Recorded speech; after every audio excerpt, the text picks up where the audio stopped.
Assalaamu calaykum. Halkanan maanta waxaynu kaga hadli doonaa qaar ka mid ah wicitaanada amaba garaacidda taleefanka 911 ee ah gargaarka degdega ah.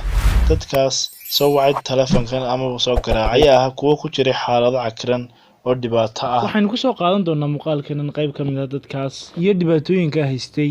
Aniga hawlaalkan Cabdimajiid ku soo dhawow muuqaalkan maanta.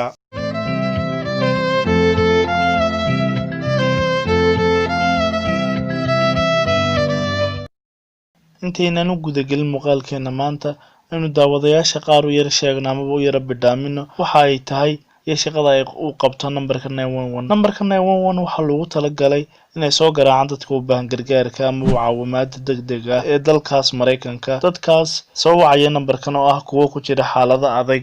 dhacdada koobaad amaba qisada koobaad ee soo wacay nambarkan amaba ku jira ninkan xaaladda adag waxa weeye waa nin lagu magacaabo Boyle Michael Stephanie oo ah dilaa caadaystay ku raaxaysiga dilida dadka.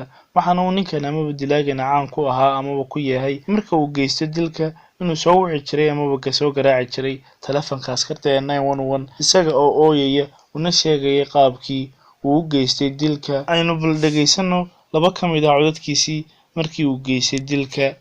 Fire emergency. Please don't talk, just listen. I'm sorry I killed that girl. I stabbed her 40 times. Kimberly Compton was the first one. Oh my God. I don't know what's the matter with me. I'm sick. I'm gonna kill myself, I think. Where are you? I'm just gonna... dhacdada labaad ama wicitaanka labaad ee dhex maray waxay odhanaysaa waa aabbo laba carruur ah dhalay kadib aabihii ayaa waxa uu isku arkay in la soo hayo oo xanuun kusoo yara jiro.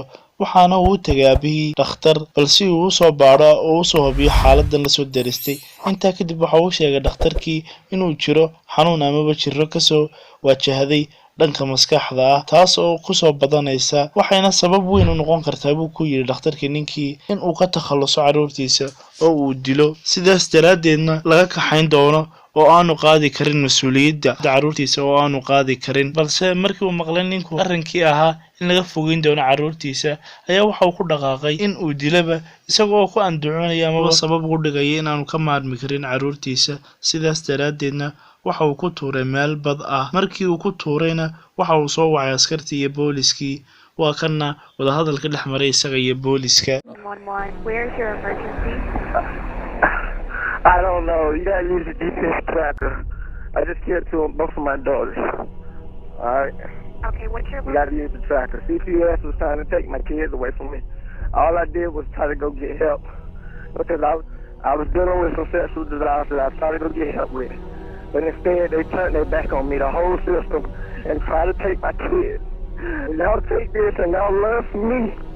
When somebody asks for help, really help them, okay? Okay, so what? Really help them. Let me get your description. Because y'all didn't help me. I don't know where I'm at. I don't know. Use the GPS on the phone. I need somebody to go and break the news for my wife. qisada saddexaad ama wadahadalka saddexaad ama wicitaanka saddexaad waxay odhanaysaa waxa uu wiilkan amaba inaan ka yaray shaashadeed ka muuqda soo wacay amaba garaacay askarta amaba 911 waxaana uu si dhib yar leh ugu yidhi wiilkan askartii isagoo aanay ka muuqan wax baqdin ahi waxaan dilay hooyada iyo walaashay. baleelo dhageystayana codkan dhex maray isaga iyo askartii. 911. Where's your emergency? My house. Okay, what's the emergency? I just killed my mom and my sister. You just killed your mother and your sister? How did you do that? I shot them with a 22 revolver. Are you sure they're dead? Yes.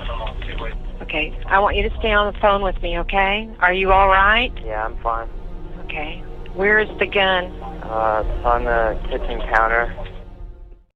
intaa kadib markii ay soo gaadheen boolisku waxa uu xidhay wiilkii waxaana uu sheegay wiilkii yaraa booliskii markii la weydiiyey sababta ku kaliftay dilidda hooyadii iyo walaashii oo uu ku jawaabay inuu daawaday filim ka warramaya nin dadka leynaya isagoon waxba iskaga tirinayn oo aan waxbaba ka soo qaadayn. waxaana lagu xukumay wiilkii yaraa xabsi gaadhay ama muddo dhan 45 sano oo xabsi ah. muuqaalkeena maanta intaasuu ku egyahay. aniga hawlaalkan Cabdimajiid oo idin leh ammaano allah.